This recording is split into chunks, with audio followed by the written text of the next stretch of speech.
समस्त प्रभु प्रेमी भक्तों को जय सिया राम।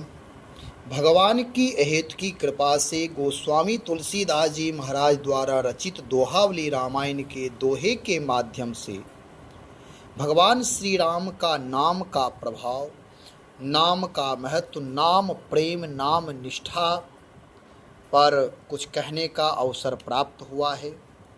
गोस्वामी तुलसीदास जी महाराज संसार और राम नाम दोनों को एक साथ समन्वय करते हुए कहते हैं कि संसार में रह कर के भी जो राम नाम का अनुष्ठान करेंगे, यानी राम नाम से जुड़ जाएंगे, उनका जीवन संसार में रहते हुए भी मंगलमय होगा।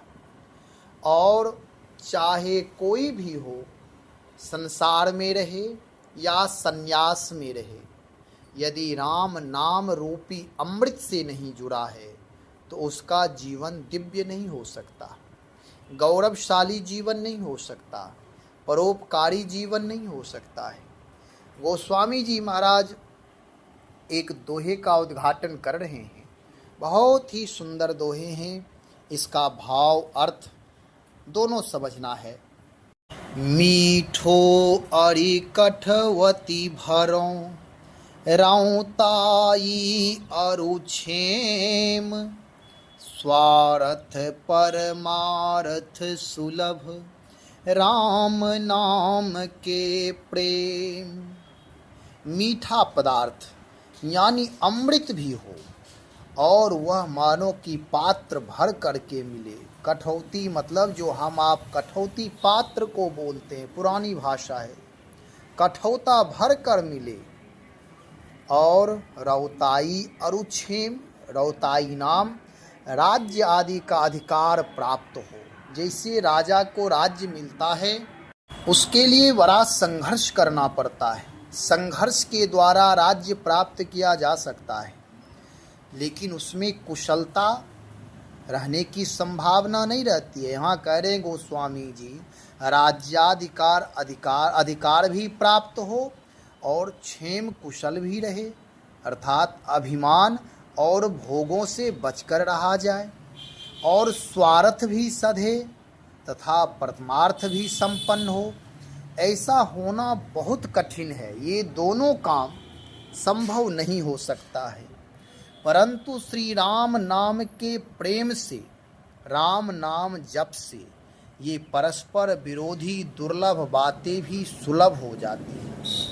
अर्थात राम नाम में प्रेम होने से मधुर सुख भी मिलते हैं और वे दुख रहित भरपूर होते हैं, दुख से रहित सुख भरपूर। राज्य भी मिल सकता है और उसमें किसी अभिमान तथा विषयाशक्ति का अभाव होने के कारण गिरने की भी गुंजाइश नहीं रहती, पतन होने का कोई कारण नहीं बनता। परमार्थिक स्थिति पर अचल रहते हुए भी राज्य शासन किया जा सकता है, परमार्थी स्वार्थ बन सकता है। अब इसका विस्तार से भाव समझेंगे। यह तो सामान्य अर्थ जो लिखा है ग्रंथों में मैंने सुनाया। अब भावार्थ सुने गोस्वामी जी क्या कहना चाहते हैं, उस भाव को सुने और अपने जीवन में अपनाएं। कह रहे हैं मीठो अरु कठौती, कि मीठा पदार्थ यानी अमृत हो। अमृत तो एक बूंद भी मिल जाए, आज तक तो साहित्य के माध्यम से ही सुनते हैं कि अमृत अमृत, कोई भी चीज़ भोजन में उत्तम लगता है तो कहते अमृत के समान है, शब्दों के माध्यम से सुनते हैं। और वह अमृत एक बूंद मिल जाए तो जीवन में अमरता की प्राप्ति हो जाएगी, पूर्णता की प्राप्ति हो जाएगी शारीरिक दृष्टिकोण से।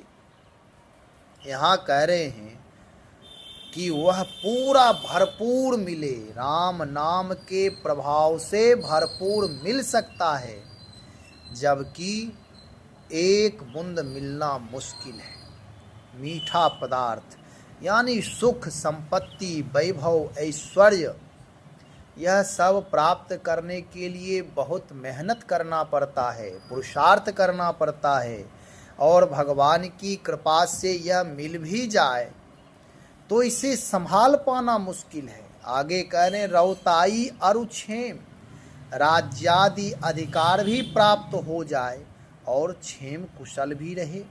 जब राज्य का विस्तार करते हैं, जब अपने वैभव संपदा का विस्तार करते हैं, तो ईर्ष्यालु लोग ईर्ष्या करते, द्वेष करते हैं, द्वंद्व बढ़ता है। छल कपट करने वाले छल कपट करते हैं, अथवा जिसके पास राज्य अधिकार प्राप्त होता है वह भी अभिमान में आ जाता है, दंभ में आ जाता है। दूसरों को वह बहुत ही नीचे समझता है, अपने भुजा को फैला करके चलता है कि मेरे समान कोई दूसरा नहीं है। अपने आप को बाहुबली मानना चाहता है कि लोग मुझे बाहुबली कहें। उसे प्रशंसा बहुत अधिक प्रिय होता है और सत्य की प्रतिष्ठा उसके जीवन में नहीं हो सकता है। अन्यायोपार्जितम वित्तम जो होता है, जब संघर्ष, युद्ध आदि आदि करके अनाधिकार चेष्टा के द्वारा धनार्जन किया जाता है तो अभिमान उत्पन्न होता है और फिर जीवन में कुशलता नहीं रहती है। या तो धनार्जन करने वाले जो धनार्जन कर रहे हैं, धन अर्जन कर रहे हैं, संपत्ति अर्जन कर रहे हैं, उनका जीवन भटक जाएगा, अथवा उनके संतान, उनके जितने भी उनसे जुड़े हुए लोग रहेंगे, कहीं ना कहीं उनका रास्ता गलत हो जाएगा। क्योंकि अभिमान हर जगह पतन ही कराता। अभिमान के कारण उनकी भाषा दूषित होगी, व्यवहार दूषित होगा, वह सच्चाई के मार्ग पर नहीं चल सकती। तो फिर क्या करना चाहिए कुशलता के लिए कि मेरे जीवन में राज्य भी हो, अधिकार भी हो, पद भी हो, प्रतिष्ठा भी हो और क्षेम कुशल भी रहे। तो गोस्वामी जी कहते हैं कि राम नाम से प्रेम करो। राम नाम के प्रताप से जो हमारे मन में अनाधिकार चेष्टाएं हैं, वह अनाधिकार चेष्टाएं समाप्त हो जाएगी। अन्याय के द्वारा धन अर्जन करना, झूठ बोल करके धन अर्जन करना, इस वृत्ति का नाश हो जाएगा, यह वृत्ति मर जाएगी। जिससे हमारे जीवन में संघर्ष तो रहेगा। संघर्ष, परिश्रम करना यह धर्म है, परिश्रम करना चाहिए, धनार्जन के लिए तत्पर होना चाहिए।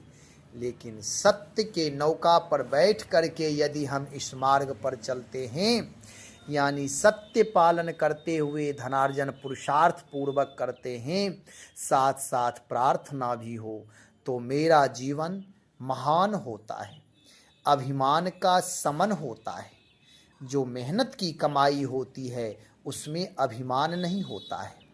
और जब अभिमान नहीं होगा, जीवन में विनम्रता होगी, तो परोपकार की भावना जगेगी। और जब परोपकार करेंगे तो पराये लोग भी मैत्री भाव से अपना मानेंगे, अथवा हृदय से मैत्री भाव का विस्तार होगा। जहाँ अभिमान है वहाँ कुशलता नहीं है। धन संपत्ति वैभव के कारण ऐसा नहीं है कि कुशलता मिट जाती है। यदि वह सारे धन संपत्ति ऐश्वर्य विनम्रता से जुड़ करके राम से जुड़ जाए, राम प्रेम से जुड़ जाए, तो हमारी चित्त की वृत्ति जो है वह उदात्त होती है, महान होता है। हमारे संस्कार प्रबल होते हैं, दिव्य संस्कार सुलभ हो जाते हैं, महान बनते हैं। और यदि अनाधिकार के द्वारा, अन्याय के द्वारा हम धनार्जन करते हैं, राज्य अधिकार पाते हैं, बिना मेहनत हम यदि पाते हैं, तो गलत रास्ता हम भटक जाते हैं और वहीं पतन होने का डर रहता है। इसलिए जो भी चाहते हैं अपने जीवन में धन हो, वैभव हो, प्रतिष्ठा हो, संपदा हो, तो वह परिश्रमी बने, संघर्ष करें और अपने जीवन में न्यायपूर्वक धनार्जन करें। तो फिर राम नाम से भी प्रेम करें, राम नाम का जप करें। प्रभु का जब स्मरण करते रहेंगे, प्रभुता स्वयं आ जाएगी। किसी कवि ने कहा है, प्रभुता सब कोई चहे, प्रभु को चहे न कोई। जो प्रभु को चहे प्रभुता आप ही होई। यदि हम प्रभु को चाहेंगे, प्रभु से प्रेम करेंगे तो प्रभुता स्वयं आ जाएगी। भगवान श्री राम के नाम में यह शक्ति है। जो भगवान श्री राम के नाम से प्रेम करते हैं, भगवान श्री राम से प्रेम करते हैं, उनके चरित्र से प्रेम करते हैं, उनके जीवन में प्रेम का प्रादुर्भाव होता है।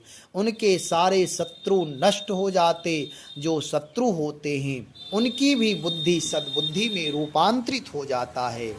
जैसे ही आत्मशुद्धि होती है हमारी आपकी, जैसे आत्मसुचिता हुई, मैत्री भाव का विस्तार होगा। जब हम किसी के लिए शत्रु बनते हैं तब हमारे लिए शत्रु होते हैं, क्योंकि संसार में जैसा जो कर्म का बीज चाहे मानसिक वाचिक जो भी कर्म से करते हैं वह उसी बीज का फलस्वरूप मुझे प्राप्त होता है। तो मुझे उत्तम बीज बोने की कला राम नाम से प्राप्त होगा, भगवत प्रेम से प्राप्त होगा। इसलिए राम नाम ही मूल है, राम नाम का जप करें। और कह रहे हैं स्वार्थ परमार्थ सुलभ। स्वार्थ भी सधे और परमार्थ भी संपन्न हो, ऐसा होना बहुत ही कठिन है। दोनों कार्य एक साथ नहीं होते हैं। स्वार्थी जो होगा वह परमार्थी नहीं हो सकता। इसलिए कहते हैं कि स्वार्थ के वशीभूत हो करके परमार्थ से भटक जाना, लोक बनाने के चक्कर में इतने लोक में आसक्त हो जाए कि घर परिवार में इतनी आसक्ति हो जाए, अभिमान की वजह से, राग द्वेष की वजह से मेरा परलोक ही नष्ट हो जाए। समाज में रहने की आदर्शता, समाज में यश प्राप्ति करने की जगह अपयश की प्राप्ति होने लगे, आदर्शता ही हमारी नष्ट होने लगे, तो फिर यह स्वार्थ नहीं है। इसलिए ऐसे स्वार्थ से बचना चाहिए। ऐसी सिद्धि करनी है कि स्वार्थ की भी सिद्धि हो और स्वार्थ के साथ साथ परमार्थ की भी सिद्धि हो। तो फिर कैसे होगा? उसके लिए कहते हैं कि राम नाम से प्रेम करने पर परस्पर विरोधी दुर्लभ बातें भी सुलभ हो जाते हैं। जैसे आप देखें सुंदरकांड पाठ करने वाले जो भक्त हैं वह नित्य सुंदरकांड पाठ करते हैं। श्री हनुमान जी महाराज जब लंका गए हैं, प्रभु का स्मरण करते हुए गए हैं, तो वहाँ विरोधी चीज़ें जो हैं वह भी परस्पर विरोधी हैं, लेकिन वह प्रेम करने लगे हैं, वह अनुकूल हो गए हैं। प्रविशी नगर कीजय सब काजा, हृदय राखी कौशलपुर राजा। तो इससे परिणाम क्या आया, फलस्वरूप क्या हुआ? कहते हैं गरल सुधा रिपु करहि मिताई, गोपद सिंधु अनल शीतलाई। गरल जो विष हलाहल विष है वह मानो अमृत हो गया, सुधा के समान हो गया। वह लंकनी जो इन्हें चाह रही थी कि इनको मैं लंका में प्रवेश करने नहीं दूं, वह लंकनी मार्ग बताने लगी और अपने आप को धन्य मानने लगी। तो बहुत सारे विषाक्त वातावरण में प्रविष्ट हुए, लेकिन सब अमृत हो गया। हनुमान जी महाराज जब उस लंका नगरी में प्रवेश किए तो वहाँ नामा अनुरागी भक्त कहीं भी जाते हैं तो उन्हें नामा अनुरागी भक्त मिल जाते हैं। जब गए हैं तो राम राम जहि सुमिरन कीन्हा, हृदय हरस कपि सज्जन चीन्हा। हनुमान जी महाराज सज्जन हैं, नामानुरागी हैं, राम काज में आतुर हैं, राम काज करने में प्रबल निष्ठा है, शुचिता है, पवित्रता है। इसलिए लंका निश्चर निकर निवासा, यहाँ कहाँ सज्जन करवासा। आश्चर्य करते हैं, इस लंका नगरी में सज्जन कहाँ से आ गए जो राम नाम का स्मरण कर रहे हैं। रावण के राज्य में राम नाम का स्मरण करने वाले भक्त मिल गए। यह राम नाम का प्रभाव है कि वह परमात्मा का स्मरण करके लंका नगरी में प्रवेश किए हैं। इसलिए गरल सुधा रिपु करहि मिताई, जो शत्रु है, लंकनी शत्रु थी और वह मैत्री भाव करने लगी, मित्रता करने लगी, वह रास्ता बताने लगी। तो गरल सुधा रिपु करहि मिताई, ऐसे ही और गरल सुधा रिपु गोपद सिंधु, इतना बड़ा अथाह समुद्र जिसका कोई पारावार नहीं है, कोई सीमा नहीं है, और उस सीमा वह समुद्र उनके लिए गोखुरी के समान हो गया, सहज में ही पार हो गए। गोपद सिंधु अनल शीतलाई, जो अग्नि लगाई गई वहाँ श्री हनुमान जी महाराज के पूंछ में, वह अग्नि भी शीतलता प्रदान करने लगी। सारी लंका नगरी जल गई, रावण का सारा वैभव समाप्त हो गया। लेकिन हनुमान जी महाराज के लिए वह शीतल लग रहा था। हनुमान जी से किसी ने पूछा कि हनुमान जी, आप लंका में आग लगाए, अग्नि आपको नहीं जलाई, उस समय आप कैसा अनुभव कर रहे थे? हनुमान जी महाराज ने कहा कि प्रभु की कृपा से वह अग्नि भी मुझे शीतलता प्रदान कर रही थी। तो प्रभु की कृपा, प्रभु नाम की कृपा से जो परस्पर विरोधी हैं वह भी हमारे लिए सहयोगी बन जाते हैं। तो जो भी कोई, यह केवल हनुमान जी के लिए ही नहीं है, प्रहलाद जी के जीवन में, ध्रुव जी के जीवन में, बहुत सारे नामा अनुरागी भक्तों के जीवन में ऐसा हुआ है। हम आप भी जब राम नाम से प्रेम करेंगे, राम नाम का निश्चय पूर्वक जप करेंगे, होता ऐसा है कि 2-4 दिन भक्ति किए फिर भक्ति से दूर हो गए। कहीं किसी कथा के माध्यम से नाम महात्म, प्रभु चरित्र का महात्म श्रवण किए तो भावना तो जगी भावुकता बस, लेकिन वह भावना स्थिर नहीं रहती है। भावुकता और भावना में थोड़ा अंतर है। भावुकता एक क्षण के लिए, थोड़े देर के लिए होता है, और भावना हमारी एक रस बनी रहे, ऐसा देखना है। तो कोई भी संसार में रह करके राम नाम से प्रेम करें तो उनका स्वार्थ भी परमार्थ की सिद्धि, यानी परमार्थ करेंगे तो स्वार्थ की भी सिद्धि हो जाएगी। संसार में रहने की कला आ जाएगी। जीवन जीने की कला यदि जानना है तो धन, वैभव, संपत्ति रहते हुए जीवन को चिन्मय बनाना है, दिव्य बनाना है, आदर्श रूप में प्रस्तुत करना है, जिससे कि आने वाली पीढ़ी भी हमारे आपके जीवन से कुछ सीखें, शिक्षा लें। ऐसा आदर्शमय जीवन बनाना है। हमारे जीवन में सत्य की प्रतिष्ठा हो, सदाचार की प्रतिष्ठा, संयम की प्रतिष्ठा हो, जिससे कि आने वाले लोग, कथा सुनने वाले लोग भी आदर्शता स्वीकार करें। आदर्शहीन व्यक्ति, चरित्रहीन व्यक्ति, व्यभिचारी व्यक्ति ब्रह्मचर्य का उपदेश, सद्विचार का उपदेश नहीं कर सकता। आदर्शहीन व्यक्ति आदर्शता का उपदेश नहीं कर सकता। यदि कोई पिता नशा से युक्त रहता है, नशा करता है, तो वह अपनी संतान को, अपने पुत्र पुत्री को वह यदि उपदेश भी करे कि नशा नहीं करना चाहिए, तो उस उपदेश का प्रभाव नहीं पड़ेगा। इसलिए जब हमें दूसरों को कुछ सिखाना है, उत्तम चीज देना है समाज को, तो पहले स्वयं को प्रतिष्ठित करना पड़ेगा, स्वयं को एक आदर्श बनाना होगा, स्वयं को एक संयमित बनाना होगा। जब हमारा आपका जीवन दिव्य होगा, उस दिव्य जीवन की सुगंधी से समाज में उसका प्रभाव पड़ेगा, उत्तम समाज का निर्माण होगा। कैसे होगा? तो संसार में रहते हुए, गृह कार्य करते हुए राम नाम का आश्रय ले लें। आ राम की शरण में राम राम कर। किसी कवि ने कहा है, आराम की तलब है तो एक काम कर, क्या? तो आराम की शरण में राम राम कर। भगवान की शरणागति स्वीकार करके भगवान नाम का जप करें। भगवान नाम में अलौकिक शक्ति है। जीवन में जो भी बुराइयां हैं, उस बुराई के प्रति अपने जीवन को नई दिशा, सत्य के तरफ ले चलें, दिव्य मार्ग का अनुसरण करें। धीरे धीरे धीरे धीरे बुराइयों से जब हम दूर होने का प्रयत्न करते हैं, तो प्रकृति भी मुझे साथ देती है, वह भी मेरे मन को संयमित करने में लग जाती है।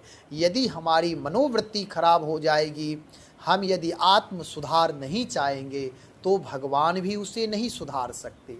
जब मेरी प्रवृत्ति चाहते हैं कि अब ये आदत मुझे बुरी लग रही है, इससे मुझे बचना चाहिए, तब जाकर के प्रकृति भी साथ देती है। प्रकृति सुधारती है, सही रास्ता बताती है, मार्गदर्शन करती हैं। भगवान नाम में ऐसी शक्ति है, भगवान नाम का ऐसा प्रभाव है कि जब हम भगवान नाम का जप करेंगे तो भगवान नाम अलौकिक हैं, दिव्य हैं, प्रभावशाली हैं। हमारे आपके जीवन में जितनी भी बुराइयां हैं, जो भी दूषित संस्कार की वजह से हमारा मार्ग गलत दिशा में जा रहा है, वह सारे रूपांतरण हो जाएंगे। निष्ठापूर्वक, धैर्यपूर्वक, यदि आप कुछ नहीं जानते फिर भी राम नाम का उच्चारण करें, नाम के प्रताप से आपके जीवन में बदलाव होगा। लेकिन 1 दिन, 2 दिन, 4 दिन नहीं, कुसंग का प्रभाव एक क्षण में भी लग सकता है, लेकिन सुसंग का प्रभाव तो बहुत काल करना पड़ता है। जब बहुकाल करिए सत्संगा, जब बहुकाल सत्य का संग करेंगे, राम नाम का संग करेंगे, तो मेरा जीवन भी दिव्य होगा, महान होगा, भगवत प्रेम से युक्त होगा। इसलिए गोस्वामी तुलसीदास जी महाराज दोहे के माध्यम से हम आप तक राम नाम का संदेश, उत्तम जीवन का संदेश पहुंचा रहे हैं। पुनः अगले वीडियो में मिलेंगे। श्री राम जय जय राम।